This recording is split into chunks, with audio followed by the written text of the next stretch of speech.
ya estamos de vuelta aquí en su programa Educación Acción de Televisión de Tlaxcala. Recuerdo, yo soy Manuel Camacho y Gareda. Nos acompañan la doctora Ivonne Campos Rico y el doctor Cristian Luna Alfaro para discutir el tema enseñanza de la historia. La pregunta que quedó antes de irnos al corte fue: ¿cualquier persona que ha sido formado como historiador o como historiógrafo está facultado para enseñar la historia? ¿Qué pasa con los elementos pedagógicos? ¿Cómo se puede uno asegurar de que sabe la didáctica de la enseñanza de la historia una persona? Sí, eso es bien importante reconocerlo, ¿no? Que la formación como historiador en la mayoría de las universidades en México se concentra mucho en el contenido, digamos, en el conocimiento propio de la historiografía, ¿no? Teoría, aprender, digamos, a hilar críticamente el conocimiento que uno va adquiriendo y adquirir habilidades también como historiador. Pero entre esas habilidades no necesariamente están las habilidades pedagógicas. O sea que un programa de formadores, de historiadores o de historiógrafos debería de incluir materias de pedagogía. Sí, las incluye. Las incluye, sin embargo, no son el peso, no tienen un peso tan grande. De hecho, hoy en día hay esfuerzos, se están haciendo esfuerzos para de alguna manera rescatar revalorar la actividad del historiador en diferentes ámbitos. Por ejemplo, en el Instituto Mora, ¿no? En la Ciudad de México, en donde ya la maestría en historia tiene, no estoy segura si es el nombre de la maestría, pero es una de sus maestrías concentrada en la actividad de historiar. Ya tiene especialidades en donde los alumnos pueden comenzar a decidir sobre diferentes actividades que pueden llevar a cabo, que incluso tienen que ver con su actuación en medios, ¿no? Difusión, pedagogía y didáctica de la historia, etcétera. Es decir, sí reconocer que el aprendizaje de la historia no se queda solo en la lectura o en ir a los archivos y aprender a manejar, a buscar, a hilar historias, sino que tiene que saltar hacia afuera esta actividad. Es muy común escuchar entre los estudiantes, principalmente de educación básica, primaria, secundaria, y por qué no también de niveles medio superior y superior, decir que la historia es una de las materias más aburridas del currículum. Pero sucede, yo supongo, que como con otras materias, no es que la materia en sí misma sea aburrida, sino que han tenido una mala experiencia en el aprendizaje de la historia. De allí la importancia de tener no solo especialistas en la materia que se enseña, sino además expertos en la enseñanza de la materia, ¿no es así, doctor? Sí, pues uno tampoco es cuentacuentos, ¿no?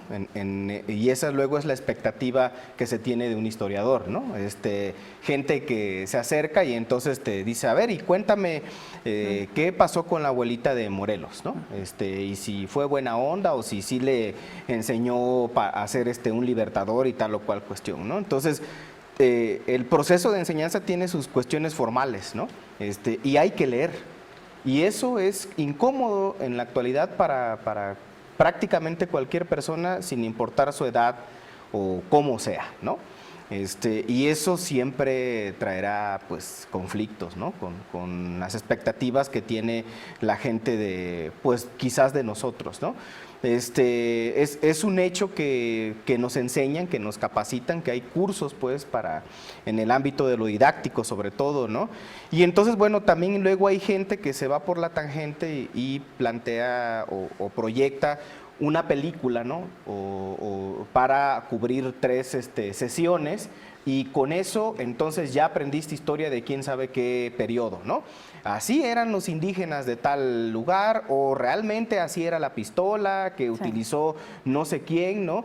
Y entonces la gente lo que acaba aprendiendo es lo que lo que el director de cine te sugiere como un periodo histórico, pero no hay propiamente un acercamiento al estudio de fuentes, por ejemplo, ¿no? Ahora, también hay que mencionar las incapacidades y las omisiones, las pobrezas que existen en algunas regiones del país, ¿no? En donde, mientras lo ideal sería que al menos en una ocasión de la vida el alumnado asista, por ejemplo, a un museo, ¿no? O a un archivo histórico para que observe pues cómo se escribía antes o qué pensaba la gente, pues hay lugares en donde eso no existe, ¿no? Entonces se van creando también expectativas erróneas, ¿no? Por ejemplo, sobre todo en el terreno de qué aburrido, o un historiador es una persona que usa lentes y entonces se viste de tal o cual manera, no se divierten, no hacen bromas, etcétera, etcétera, ¿no? Entonces, creo que uno de los grandes conflictos, ¿no?, y omisiones es que la gente, y sobre todo mucho docente, acaba enseñando historia no cómo podría ser, sino cómo la aprendió, ¿no? Y sobre todo cómo la aprendió en el terreno de enseñanza-aprendizaje, ¿no? En la primaria, la secundaria, ¿no? A diferencia entonces del historiador de cepa, ¿no?, que estudia la licenciatura y todo eso, que fusiona 3 líneas esenciales: investigación, difusión y docencia, ¿no? En el ámbito de otras formaciones, como podrían ser el terreno pedagógico o normalistas, ¿no?, normalmente, según mi observación, no existen contenidos teóricos profundos para reflexionar, por ejemplo, el asunto de procesos, ¿no? Y por eso entonces la gente acaba con la idea de que estudiar historia es estudiar cronología, ¿no? Claro, una retahíla de hechos, nombres, personas y fechas. Sí, sí. Sin embargo, sí existe en el currículum del sistema educativo mexicano una cierta lógica y una gradualidad en la información que reciben los sujetos. Por ejemplo, en la educación preprimaria, en los primeros 2 años de primaria, al sujeto se le empieza a inducir a la conciencia histórica a partir del conocimiento sobre sí mismo como individuo, el conocimiento de su familia, del más civismo, adelante, ¿no?, el conocimiento de su escuela, ubicado en un contexto social, histórico, el conocimiento de su estado, ¿no?, en los niveles 4º, 5º de primaria, y así lo van subiendo de grado, estudiar la historia de México, y ya en niveles de escuelas secundarias se estudia incluso historia universal. Pero ¿qué tan universal es la historia? Una historia universal muy, muy limitada. Exactamente. ¿Cuáles han sido las presencias culturales y sociales más notorias y cuáles han sido relegadas desde su perspectiva en la enseñanza de historia universal en México? Bueno, para empezar, la aproximación empieza con España, ¿no? Porque pues es la madre patria, ¿no? Entonces, es quizá la referencia fuera de México que primero vamos digamos, formando, ¿no?, en nuestra idea sobre lo que pesa en la historia de México. Y a partir de ahí, la historia universal se concentra en lo que sucede en Europa, un poco en Estados Unidos, pues porque son los vecinos, ¿no?, pero no se profundiza demasiado en el conocimiento de la historia propia de los Estados Unidos, sino que más bien cómo es que surgen a partir de una migración que viene de Europa, ¿no? Entonces, en realidad, el universo de esa historia universal se concentra en Europa, pero es bien importante considerar que este tipo de decisiones que se han tomado acerca de las currículas de la enseñanza de historia y de los contenidos no nos permiten reconocer que, por ejemplo, solo por decir un ejemplo, hoy en día hablamos de globalización, pero no es la primera vez que el mundo está globalizado. Una de las primeras globalizaciones, o la primera globalización de la que se tiene conocimiento y muy claro, es la que sucedió con la dinámica de la ruta de la seda, porque era una ruta comercial que iba desde Japón hasta España y pasaba al otro lado, porque pasaba a través de México, digamos a través de la Nueva España, y llegaba a Filipinas. Es decir, en realidad era una conexión global, mundial, a través de la actividad comercial, y que no tenía propiamente como centro, quizá ya en la época, digamos, del poderío español, sí, pero previo a eso, previo al siglo XVI, en realidad el poderío universal estaba concentrado en Asia. Y de eso no se habla en la historia universal. Pero ¿cómo enseñar una historia universal verdaderamente o suficientemente universal. ¿Cómo hacer que quepa tanta información en un curso de historia universal en la escuela secundaria? Recorrer los 5 continentes para hacer justicia a la idea de globalización. Bueno, tú lo mencionabas hace un momento, como mínimo llevamos este proceso de adiestramiento desde primero de primaria hasta el sexto, y de ahí son otros 3 más de secundaria y en algunas ocasiones el primer año del bachillerato. Si este tiempo no fuera suficiente, entonces bueno, pues ya estaríamos interrogándonos pues una vez más, pues historia para qué, ¿no? Es decir, me parece que los contenidos incluso pueden en algunas ocasiones estar excedidos, ¿no? Aquí por eso pues la gente acaba tan harta, ¿no? Y además sabemos que generalmente lo que se enseña en la primaria no está vinculado con lo que está en la secundaria, y entonces hay procesos de disociación, ¿no? En esta cuestión, ¿no? Yo siempre he creído que aprendiendo de lo ajeno se sabe más de lo propio, en la medida de que tenemos entonces unas nociones de que no estamos solos en el mundo, y que no seguir alimentando este conflicto cultural llamado etnocentrismo, ¿no? Y saber entonces que existe una patria de la humanidad, que es África, ¿no? Y que Asia no es unánime, por ejemplo, ¿no? Y que existen un montón de idiomas y de formas de hacer la vida, ¿no?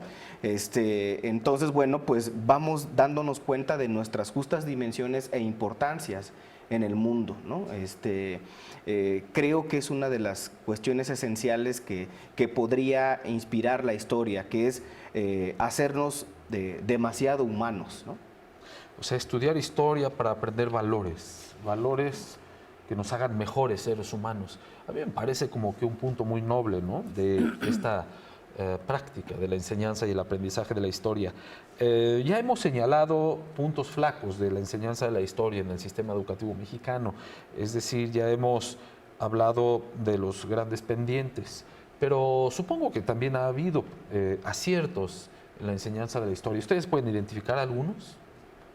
Pues de alguna manera el hecho de tener cierta seguridad sobre qué suelo pisas es importante para no volverte loco, ¿no? Saberte mexicano. Saberte mexicano, pero desafortunadamente es muy impositiva esta idea también. Yo creo que el acierto podría ser si realmente se buscara formar individuos críticos a partir del conocimiento de la historia. No a críticos a nadie le sirve, ¿no? Si se forman individuos críticos a partir de ese conocimiento, entonces yo creo que sí el acierto se valora en su justa dimensión. No sé cómo ustedes comprendan el pensamiento crítico. Octavio Paz sugería que la crítica es el señalamiento de aquello que no está funcionando en relación con lo que debería de funcionar, de cómo debería de funcionar.